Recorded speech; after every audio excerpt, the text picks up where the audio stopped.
यह कर्म प्रधान सृष्टि है।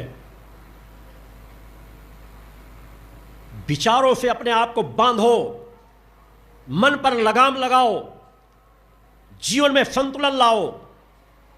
इसके लिए दांडिया नृत्य से कभी नहीं होगा, नाच गाने से कभी नहीं होगा। मैंने तो अब तक जितने लोगों को देखे, हजारों लोगों को उनके टीवी चैनलों के माध्यम से, अन्य के माध्यम से, मुझे तो कोई मीरा वहाँ नहीं नजर आई।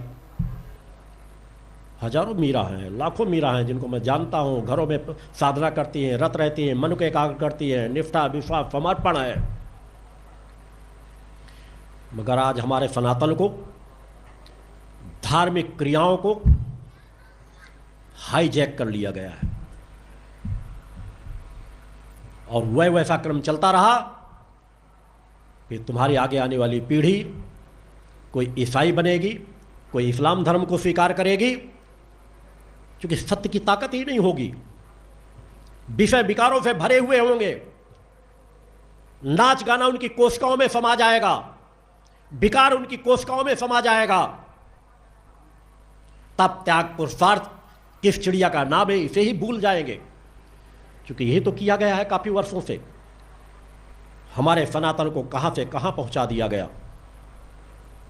इन 3 दिनों पे धर्म, राष्ट्र, मानवता की सेवा से जुड़े हुए सभी बिंदुओं पर मेरे विचार होंगे, क्योंकि मेरे विचार तीनों दिशाओं में होते हैं। मेरे विचार तुमको सही दिशा पे बढ़ाने के लिए होते हैं कि तुम अपने जीवनों में किस तरह परिवर्तन लाओ, किस तरह सजग प्रहरी बनो, किस तरह उस जगत जननी की भक्ति करो। धर्म, राष्ट्र और मानवता के प्रति तुम्हारा कर्तव्य क्या है, इन सभी चीजों का ज्ञान कराया जाता है। इस पवित्र स्थल पर बैठकर सोचना जरूर, विचार जरूर करना कि क्या हमें भिखारियों का जीवन जीना है या चेतनावानों को जीवन जी करके तृप्ति आनंद का जीवन जीना है। कि जो कुछ परम सत्ता ने दे रखा है वह बहुत कुछ दे रखा है। जो नहीं है उसे मैं भी भिखारी बन करके मुझे नहीं मांगना, कर्मवान बन करके मुझे हासिल करना है। उस रास्ते को तय करो। गुरु सत्ता, परम सत्ता तो हर पल लुटाती है। वो तो आते ही समाज में इसीलिए हैं, मगर उसकी पहचान तुम्हें करना पड़ेगा।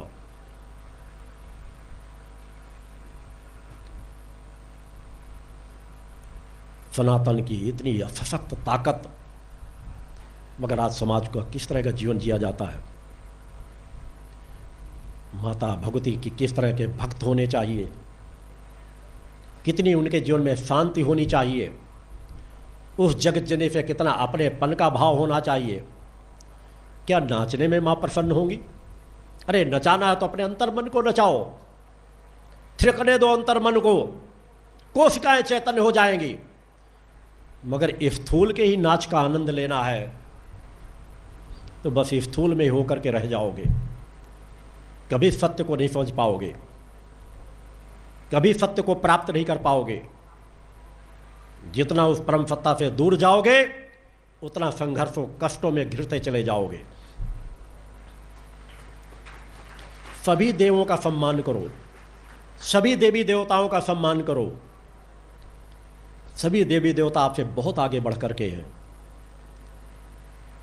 मगर तुम्हारी मूल इष्ट माता भगवती, आदि शक्ति, जगतजननी जगदम्बा, इसको सदैव याद रखो।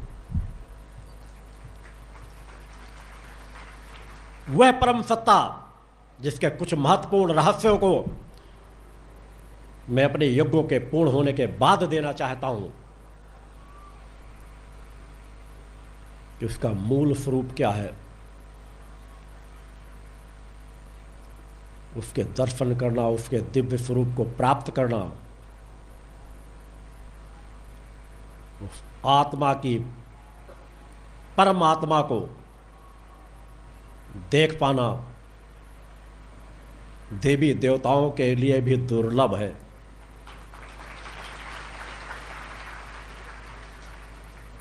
फिर भी वो हमसे दूर नहीं।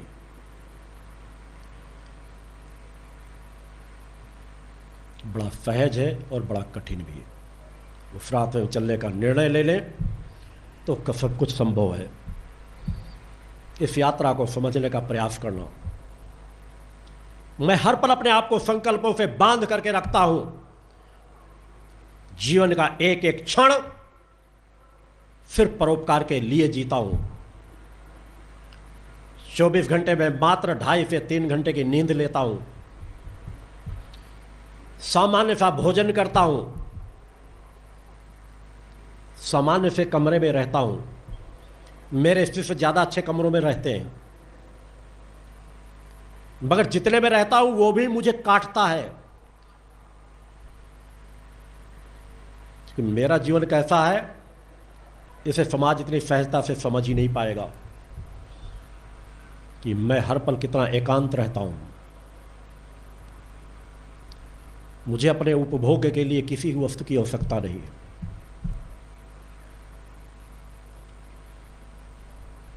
सिर्फ चाहता हूं कि जिस तरह एक बीज अनेकों में अपने आप को बदल लेता है, मैंने